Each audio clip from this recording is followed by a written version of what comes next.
students can't be not coming to school here and then go to a cyber school and then not go there either, or not attend it. And then the last is a wellness check. So cyber school students have to have at least in-person interaction once a week from either a teacher or an administrator. Currently that's not taking place, so they're not sure when they're getting on, how they're getting on, and nobody's checked in. So those are the wins from cyber school reform. And then financially, this is kind of like a brief snapshot. This is total PDE, so within the budget we got about $83,000 for basic ed, almost virtually no change for special ed. The career is our approved career technical programs at the high school. We got $16,000. Ready to Learn grant, which talked about, was $500,000. This, in my opinion, is the new direction of basic ed subsidy, where the state is now putting more money into Ready to Learn to address the lawsuit, and that's where I believe most of our money is going to move forward in the future through that Ready to Learn grant, which does have extra stipulations that Dr. Berryman and I have to go through and allocate. And then in the cyber school, you can see last year we budgeted, or say current year we budgeted $2.7 million. We've been playing catch up for the past, I would say, 5 or 6 years. This is where we save. Technically we save, but we're going to spend more under the new formula than what's budgeted if every kid would stay from now through the end of the year. But if you look, the calculation estimation off of our tuition rate under the old calculation was $3.1 million. So that's where we end up saving that $400,000. But when it's budget to estimations, that it's about net neutral on a budget impact. So next year when we look at the budget, the savings would be, we aren't going to bump up cyber charter school. We'll be able to flat fund it or minorly adjust it and move forward from there. So it helped us catch up to where we should be now within the budget.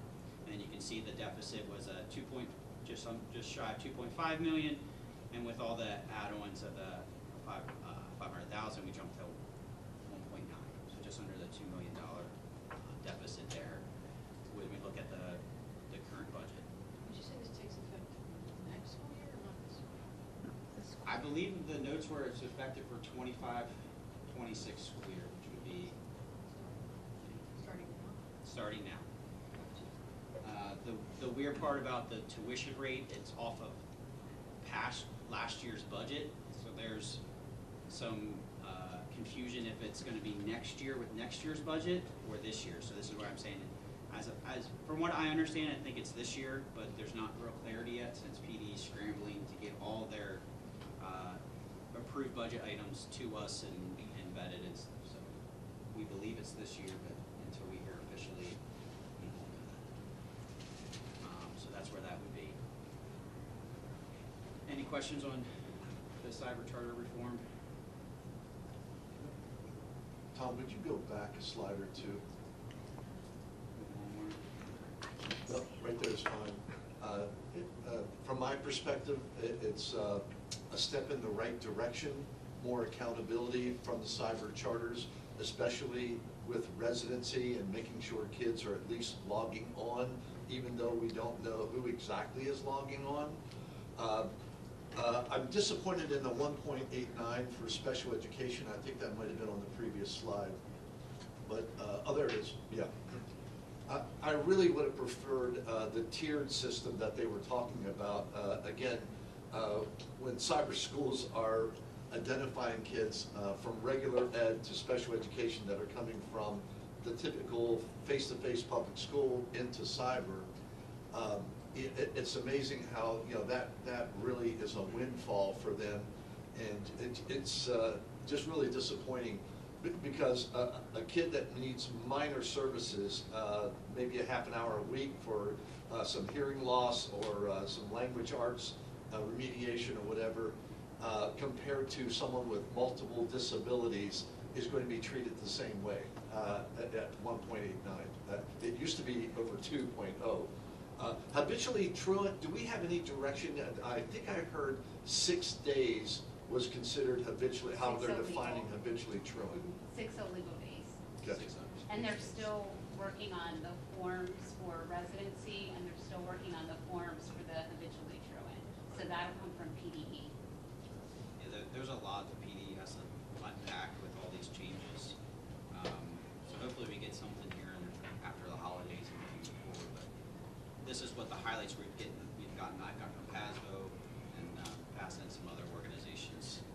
The reason I asked about that, my past experience has been sometimes the motivation for families to go to cyber charter has been because of compulsory education and our school officials holding kids to behavioral standards, academic standards, and attendance standards. And then we start putting some pressure on, they say, you know, goodbye, we're gonna go to cyber so that you leave us alone or whatever. That's troubling. I think that habitually truant is a huge win. Because that is what happens when we have kids who get into some attendance issues and the parents are like, well, we're just gonna go cyber. But once we deem them habitually truant and we started what's called a SAFE, a student attendance improvement plan, as soon as we've started that, then they can't switch to a cyber school, which is what has been happening to Al's point in the past. So I think that'll save kids from leaving. Thanks, Tom. Yeah, so I think the wins, we might not feel them now, but over time, if they stick, less kids will migrate to cyber school, which then will save us money. So then we'll jump into the allocation of funds for fund balance. So right now, pending final audit, I just submitted the AFR today, but the audit's still pending. So right now we're looking at just over $1.5 million surplus for prior year. And I have that allocation of that listed below. So the last time we met with the board, the land sales that we have, the 2 land sales, we've completed one, there's one still pending, but those were supposed to be the money to supplement baseball and softball athletics. Hence, that's why I have it here to move the capital projects to fund those athletic projects that are upcoming here in the spring. So that's where that capital project transfer will come from. That'll be on the board agenda to review on Monday to be officially approved at December's voting session. And then the rest is just a reallocation of general fund and then putting the rest of the money within general fund. So transportation, since we outsource transportation, we no longer need to have a 5-year cycle to replenish those buses and vans. That's now going to move. It's kind of into 2 new categories there, which is ACTI, specifically to purchase land. It's still not the best practice to put it towards bond payments, but a one-time land purchase to get them towards a bond is feasible, and that's kind of the direction I believe ACTI might be heading, and that's kind of preemptively moving that money so if they do a land purchase, we are ready and eligible to put that money towards that. The next is future athletics. This is on one of the large cost on our 10-year capital project plan alongside the roof replacement for ACES. So this could be interchanged for future improvements, future athletics, either of those options. But the 2 largest are turf and track, and like I said, the roof replacement. That was one of the things we escalated. We turned away from the grant funding. We only are doing the HVAC replacement, but the roof replacement is still slotted to be done in the next 5 to 6 years. So that will need to be looked at. So that's something we can, if you don't like the future athletics, that's just something that's, I know, shorter term than the roof replacement in the current capital project list. And then the remaining would go to unassigned fund balance to keep us close to that 8% limit for state regulations. So the capital the land sale isn't in the 1.5? It is. It is, okay. Yes. So it's allocating $475 of the land sale, so what the land sold for, to capital projects to fund athletics. And then when the second land sale, we would do it again next year and replenish that back. So that was the hope or the discussion the last time was whatever the land sold for was kind of the budget amount for the baseball, softball improvements. So our surplus last year is over $1 million. Yes, 1.5. Yes. Well, I mean, without the land sale. Yes. Yeah, and then at January's meeting, when we have closed audit, we'll review all those, what impacted. Right now, it's the land was a big impact for that. Obviously, we know interest was very favorable, so interest was a big impact. So we'll look at those, and then the state needed to give us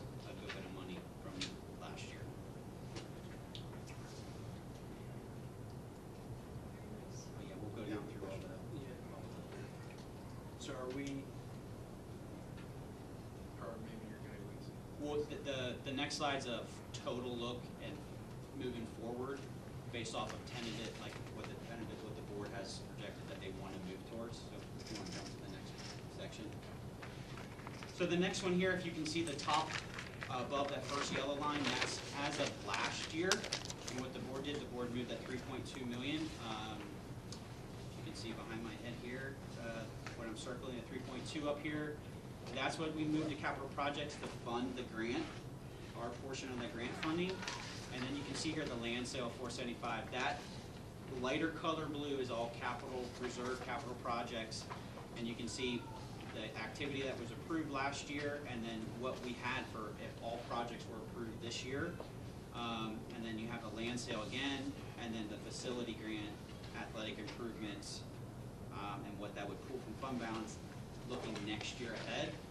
And then following would be estimated 250 for capital projects, and then ACES grants, facility upgrades, that would be the track. Estimated time frame for the track is around 2027, 2028.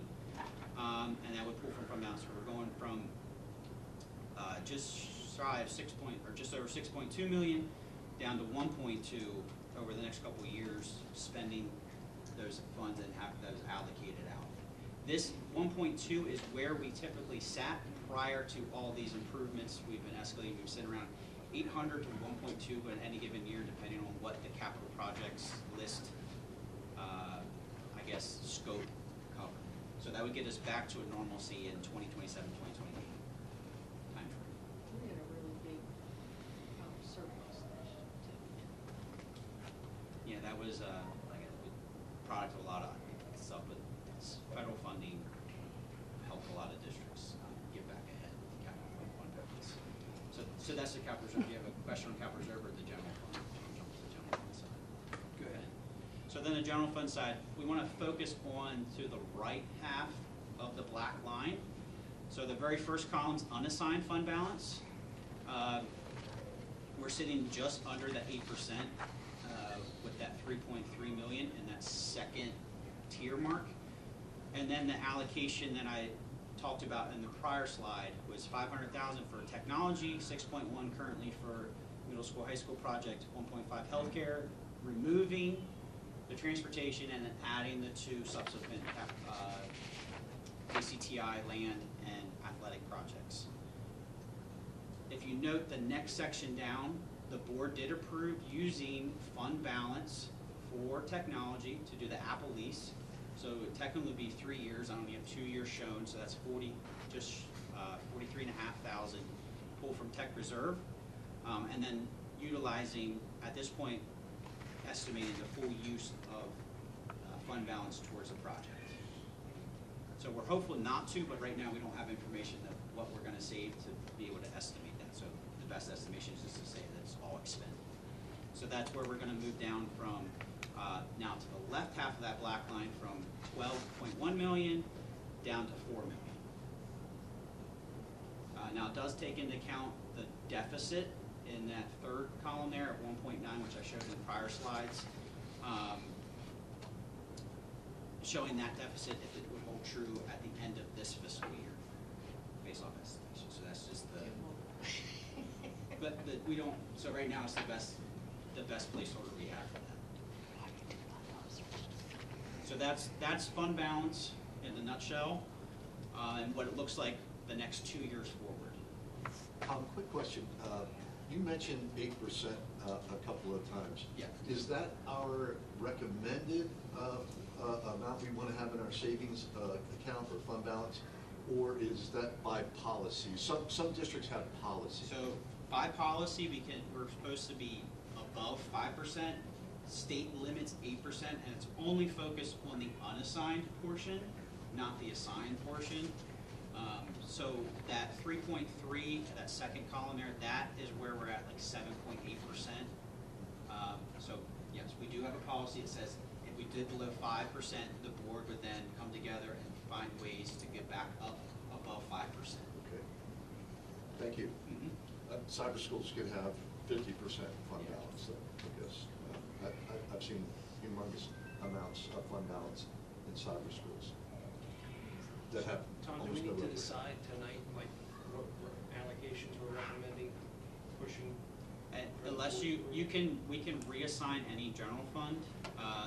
The only board action item is the capital reserve amount that needs board action to retroactively move it within the audit. The general fund, the assigns and unassigned, we can't go above the 8%, but anything else can be mixed and matched at whatever discretion until the audit's closed, and then we will have the opportunity again next year to reallocate those and mix and match again. When does the audit close? So we'll have the audit closed here within the next 2 weeks. So right, we're aligned with the board approving the 4.75, it would be closed for the year. And then next year, when we look at when the June 30th ends and we can reallocate funds within the audit, we can then look at reallocating them into different buckets or assign them to different, but they can be reassigned every year, small amounts, big amounts. We can just sign it to one pot and say it's all district improvements. This is just so we know how much is allocated to each. It keeps us moving forward with what we designate those. So in the past, we've designated money towards future improvements. It then morphed into middle school, high school fund. So that's why I said that athletics can be morphed. Right now, it's just that's the soonest cost on the capital projects. That's large.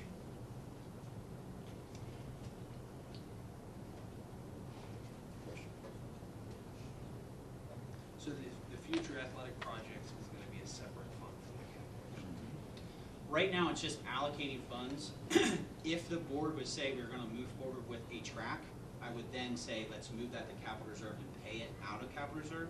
But until that time, we don't wanna move it there. So it's the same thing we did with the land sale. It was in general fund until now we're saying we've moved past, we got the design, we're gonna come to bid day here, January, February mark. That's the time to move it, because otherwise we're gonna move it after the fact. So the 275 is gonna be after the fact, for the second land sale. So the only thing that you're recommending the board take action on is the 475 capital project. Yes. It's already That would be on the December Yeah, agenda. that'll be on the December agenda. Yep. Any other questions? Yeah, we still have an opportunity to change it, but once December meeting would end, that would lock it in for the year. And then we'll jump forward with the questions. So then here's capital projects. Just a reminder, the yellow at the top is what's part 2 or pending still. And then the bottom's the white, what's already been discussed. The 3 there were approved, and then the bottom one was removed. So we still have to look at seal coating and painting lines on the playground. I think the parent loop discussion, the parking, I know Dr. Moyer and I have talked about the loop was to address parking and rerouting parents. If the loop is not of concern, parking is still of a concern. This building still wasn't designed to hold the amount of teachers and staff and parents here, so we would like to still pursue parking spots. With that, it still has a design cost, just with everything else we have to design and have to get it, go through permitting, because we're disturbing the soil and whatnot, so that still would be a cost. So we can either approve it a cost now for that, or we can pause for next year and come back to the table next year for parking. But I think that's, we've talked about that, parking's just hard to come by here. Strategically, the only location, I talked to Victor, is out front. Whether we do it within the loop grassy area, off to the side grassy area, or somewhere else, that would come through design and vetting that where the best drainage is, where the best traffic flow is, not to disturb. So that number would come down from that loop, but we would still have to go to design and get a new number. So that's up to the committee to push that to the board, to only go with design and then approve it later, or any mix and match in between. And then lastly is the carpet. Just want to again reiterate, it's this from original carpet for 25 years. It is, I mean, in all maintenance perspectives, it is coming into life. So that's where that's coming back. So that carpet does need to be replaced eventually. It's not this year, hopefully it's next year, the year after, but at some point, it's just gonna get worse rather than better. Wasn't the seal coat paint lines on the playground a lot higher the first time you presented it to us? I copied and pasted. Did you? I think it's the same. All right. I must have been. Yeah, and I just want to remind, these are placeholder amounts. Generally, we come in lower. Once in a while, stuff does come in higher than estimations, because these are off of quoted prices from individuals.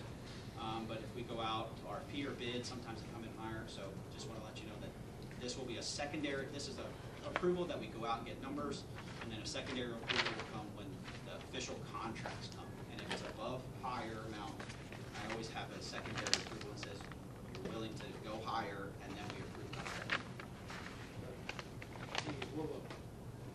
We'll approve the expense, like the contract with the person at the time. Yes, correct. So like right now, just for instance, if seal coating went through, Victor and I would go out to seal coating companies and say we're looking to seal coat. They would give us a price for the square footage and what we're looking for. Generally, they come in lower, and we just have the contract for that set amount on the board agenda whenever that timing works out. Generally, it's in the spring when kids, in this case, when kids aren't here, and when staff is limited. So that's where it's remaining is the yellow part. So I guess any more further discussions? I know we walked through the spaces. I know some board members came to witness dismissal. So I guess any or all that are making it through, none. Just need to know if it needs to go back on the capital project list to be readdressed the next year. So, Jeannie, do you have any comments? I'm okay with the playground, but apparently, that's just. I'll just say. I know you want that carpet. Well, I'm just saying. Every year we wait is going to be a cost higher.